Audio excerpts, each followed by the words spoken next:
મિત્રો, આજે આપણે ગોળ કેરીના સ્વાદને બે ઘડી ભૂલી જાઓ એવું ટેસ્ટી, રસાદાર, લાલ ચટક ગાજરનું અથાણું બનાવીશું. એક સાથે જાજુ બનાવી અને આખું વરસ ખાઈ શકાય એવી ટિપ્સ સાથે. બનાવવાની રીત તો સાવ સરળ છે. પહેલી જ વખત બનાવશો તોય પરફેક્ટ જ બનશે. તો ચાલો રીત જોઈ લઈએ.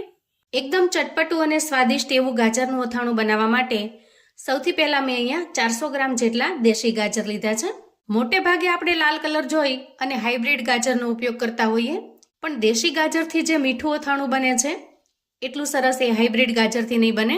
તો અહીંયા મેં આ 400 ગ્રામ જેટલા ગાજરને ધોઈ ચોખ્ખા કરી અને લઈ લીધા છે. કેમ કે દેશી ગાજરની ઉપર માટી અને રેસાનું પ્રમાણ વધારે હોય છે, એટલા માટે આપણે 2 થી 3 વખત ખૂબ સરસ પાણીથી એને ધોઈ લેવાના. ત્યાર પછી પીલરની મદદથી આપણે બધા જ ગાજરની ઉપરની છાલને દૂર કરી લઈએ. દેશી ગાજરનો કલર કેસરી કલર જેવો હોય છે, એ ખૂબ લાલ હોતા નથી, પણ એનો ટેસ્ટ ખૂબ જ સરસ મીઠો હોય છે. હવે છાલ ઉતાર્યા પછી ગાજરનો જે ઉપરનો ભાગ છે એને દૂર કરી લઈએ અને એ જ રીતે પાછળનો જે વધારાનો ભાગ છે એને પણ દૂર કરી લઈશું અને ત્યાર પછી ગાજરને આપણે સમારી લઈશું. જુઓ, આ રીતે આપણે મીડિયમ સાઇઝના પીસ બનાવવાના છે અને ગાજરનો વચ્ચેનો જે ભાગ છે એને આપણે દૂર કરી લેવાનો છે. હવે આ રીતે સમારીને તૈયાર કર્યા પછી આ શેપની અંદર સમારી લઈએ. જુઓ, આ રીતના પીસ રાખવાના છે.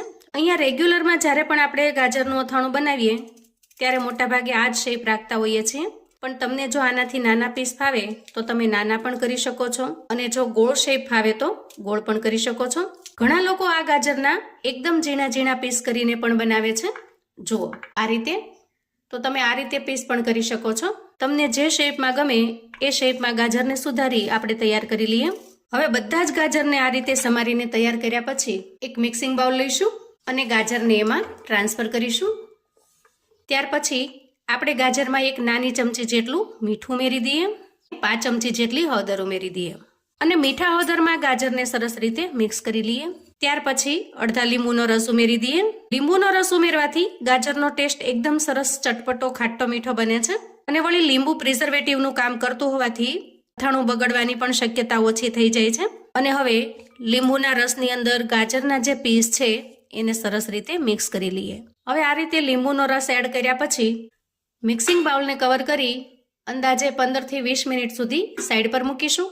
ત્યાં સુધીમાં આપણે થોડી આગળની તૈયારી પણ કરી લઈએ. તો અહીંયા ગેસ ઓન કરી ગેસ ઉપર એક પેન મૂકીશું અને ગેસની મીડિયમ ફ્લેમ ઉપર પેનને થોડું ગરમ થવા દઈશું.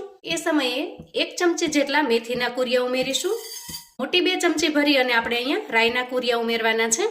1 મોટી ચમચી ભરી અને આપણે અહીંયા વરિયાળી ઉમેરીશું અને 4 થી 5 નંગ જેટલા તીખા એટલે કે મરી ઉમેરીશું. હવે ગેસની ફ્લેમને આપણે એકદમ સ્લો કરી લઈએ, એકદમ ધીમી, અને ધીમી ફ્લેમ ઉપર આ બધા જ મસાલાને આપણે શેકી લઈએ. અંદાજે 1.5 થી 2 મિનિટની અંદર જ મસાલા ખૂબ સરસ રીતે શેકાઈ જવા લાગે છે અને એની સુગંધ પણ આપણને સરસ રીતે આવવા લાગે છે. એના ઉપરથી પણ ખ્યાલ આવી જશે તમને કે મસાલા સરસ રીતે શેકાઈ ગયા છે. 1.5 થી 2 મિનિટ પછી ગેસની ફ્લેમને આપણે બંધ કરીશું અને આ ગરમ પેનની અંદર જ અડધી મિનિટ સુધી એને સરસ રીતે શેકી લઈશું. ત્યાર પછી કોઈ ડીશ કે પ્લેટની અંદર આપણે આ શેકેલા મસાલાને કાઢી લઈએ અને પ્લેટમાં કાઢ્યા પછી એને આ રીતે ફેલાવી દઈએ એટલે ઝડપથી ઠંડા થઈ જશે. હવે અંદાજે 25 મિનિટ પછી આપણે ગાજરને ચેક કરી લઈએ. અહીંયા ગાજરમાં હળદર, મીઠું અને લીંબુનો રસ સરસ રીતે એબ્ઝોર્વ થઈ ગયો છે અને ગાજરનો કલર પણ ચેન્જ થઈ ગયો છે. સાથે સાથે અહીંયા થોડું પાણી પણ રિલીઝ થયું છે. એનો મતલબ છે કે ગાજરની અંદરનું જે એક્સ્ટ્રા પાણી છે એ પણ રિલીઝ થઈ ગયું છે. તો હવે આ રીતે આપણે કોઈ કોટનનો પીસ અથવા તો ચૂંદડીનો ટુકડો હોય એને લઈ લેવાનો છે અને મિક્સિંગ બાઉલમાંથી પાણી ન આવે એ રીતે આપણે પીસને છૂટા છૂટા સૂકવી દઈએ. ગાજરના દરેક પીસને આ રીતે આપણે છૂટા છૂટા ફેલાવી દઈશું. હવે તમારી પાસે જો સમય હોય તો અંદાજે 2 કલાક સુધી એને આ રીતે ખુલ્લામાં સૂકવી દેવાના છે. પણ જો ઇન્સ્ટન્ટથી અને ઝડપથી અથાણું બનાવવું હોય તો આ ટુકડાને તમારે એકદમ ફાસ્ટ પંખા નીચે 10 મિનિટ રાખી દેવાના. એનાથી એકદમ ઝડપથી ઉપરનું બધું જ પાણી છે એ ઉડી જશે. હવે ત્યાં સુધીમાં જુઓ, અહીંયા મસાલો પણ સરસ રીતે ઠંડો થઈ ગયો છે. આપણે એક મિક્સર જાર લઈશું અને મસાલાને એમાં ટ્રાન્સફર કરીશું. ઢાંકણ ઢાંકી મિક્સરને પલ્સ મોડમાં ચલાવી અને અધકચરો આપણે પીસી લેવાનો છે. જુઓ, માત્ર 1 થી 2 વખત તમે પલ્સ મોડમાં ચલાવશો ત્યાં જ એકદમ સરસ મસાલો બનીને તૈયાર થઈ જશે, કેમ કે ઓલરેડી આપણે અહીંયા કુરિયા લીધેલા છે. હવે એક મોટું મિક્સિંગ બાઉલ લઈએ અને તૈયાર કરેલા મસાલાને એમાં ટ્રાન્સફર કરી દઈએ. હવે અહીંયા મસાલા કરવા માટે 5 ચમચી જેટલી હળદર ઉમેરી દઈએ અને સરસ રીતે મિક્સ કરી લઈએ. નાના 2 તજના ટુકડા લીધા છે, એને પણ ઉમેરીશું, કેમ કે ગળ્યું અથાણું હશે તો તજનો ટેસ્ટ એમાં ખૂબ જ મસ્ત લાગે છે. હવે ગાજરને આપણે મીઠું અને હળદરના મિશ્રણની અંદર પલાળેલા છે, એટલે ઓલરેડી ગાજરમાં મીઠું તો સારી રીતે ચડી જ ગયેલું છે. વળી ગળ્યા અથાણાની અંદર વધારે પડતું મીઠું હશે તો ટેસ્ટ પણ સારો નહીં આવે, એટલે આ સ્ટેજે આપણે માત્ર હળદર જ ઉમેરવાની છે. ત્યાર પછી વઘારિયાની અંદર 1 મોટા ચમચા જેટલું તેલ લઈશું. ખાસ કરીને અહીંયા તેલની પસંદગી જો સિંગ તેલ હોય તો અથાણાનો ટેસ્ટ એકદમ નંબર 1 બને છે, અને જો સિંગ તેલ ન હોય તો તમે જે કોઈ કુકિંગ ઓઇલ ઘરમાં વાપરતા હો એ લઈ લેવાનું. હવે આ તેલને આપણે ખૂબ સરસ રીતે પહેલા ગરમ કરી લઈશું. તેલ સરસ રીતે ગરમ થઈ જાય એટલે થોડી અમથી એમાં હિંગ ઉમેરી દઈએ. એનાથી અથાણાનો ટેસ્ટ પણ ખૂબ જ મસ્ત લાગે છે, અને સરસ રીતે મિક્સ કરી લઈએ.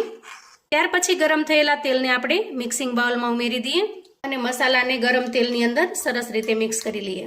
તેલને થોડું ઠંડુ થવા દેવાનું અને ત્યાર પછી આપણે આગળની પ્રોસેસ કરીશું. તો ત્યાં સુધીમાં આપણે ગાજરને ચેક કરી લઈએ. આપણે આટલી પ્રોસેસ કરી ત્યાં સુધી ગાજરને મેં એકદમ ફાસ્ટ પંખા નીચે મૂકી દીધેલા. તો અહીંયા તમે જોઈ શકો છો એના ઉપર બિલકુલ પાણી રહ્યું નથી. આ રીતે અડવાથી પણ ખ્યાલ આવશે. અને ખાસ કરીને અથાણું બનાવવા માટે આપણે બિલકુલ પાણી ન હોય એવા જ ગાજરની જરૂર છે. હવે આપણે આ તૈયાર થયેલા ગાજરને પ્લેટમાં કાઢી લઈએ. હવે અહીંયા મિક્સિંગ બાઉલમાં તેલ પણ સરસ રીતે ઠંડુ થઈ ગયું છે. એ સમયે 1 મોટી ચમચી ભરી અને આપણે અહીંયા લાલ મરચું પાવડર ઉમેરીશું અને અડધી ચમચી જેટલું કાશ્મીરી લાલ મરચું લઈશું, જેથી અથાણાનો કલર એકદમ સરસ લાલ ચટક બનીને તૈયાર થશે. ત્યાર પછી અંદાજે 15 થી 20 ગ્રામ જેટલો આપણે અહીંયા ગોળ લેવાનો છે. ગોળને સમારી અને આ રીતે મેં એકદમ સરસ તૈયાર કરી લીધો છે, જેથી ખૂબ ઝડપથી મિક્સ પણ થઈ જશે. વાટકીના માપ પ્રમાણે જોઈએ તો એકદમ મસાલાની જે નાની કટોરી આવે છે એટલો લીધેલો છે. ખાસ કરીને ગોળ ઉમેરતી વખતે આપણે એને સમારીને ઉમેરવાનો, જેથી ઝડપથી મિક્સ થઈ જાય. અને હવે બધી જ વસ્તુને સરસ રીતે મિક્સ કરી લઈએ. તમે અહીંયા ગોળની જગ્યાએ દળેલી ખાંડ પણ લઈ શકો છો, પણ આરોગ્યની દ્રષ્ટિએ ગોળ વધારે હેલ્ધી હોવાથી ગોળનું અથાણું વધારે ટેસ્ટમાં પણ સારું લાગશે અને સ્વાસ્થ્ય માટે પણ બેસ્ટ રહેશે. આમ જોઈએ તો ગાજરનો સ્વાદ ગળ્યો હોય છે, જેથી વધારે ગળ પણ ઉમેરવાની જરૂર પણ નહીં પડે. ત્યાર પછી હવે આપણે ગાજર ઉમેરીશું અને મસાલામાં સરસ રીતે મિક્સ કરી લઈશું. અહીંયા મસાલા ખૂબ સરસ રીતે મિક્સ કરી લીધા છે અને હવે ઉમેરીશું અડધા લીંબુનો રસ. લીંબુનો રસ ઉમેરવાથી અથાણાનો ટેસ્ટ એકદમ સરસ ચટપટો બનશે. લીંબુના રસને પણ ખૂબ સરસ રીતે મિક્સ કરી લઈશું. ગાજરનું અથાણું ટેસ્ટમાં એટલું સરસ બને છે કે જેટલું બનાવશો ને એટલું ઝડપથી ફટાફટથી ખૂટી જશે, કેમ કે ટેસ્ટમાં એકદમ સરસ લાજવાબ બને છે.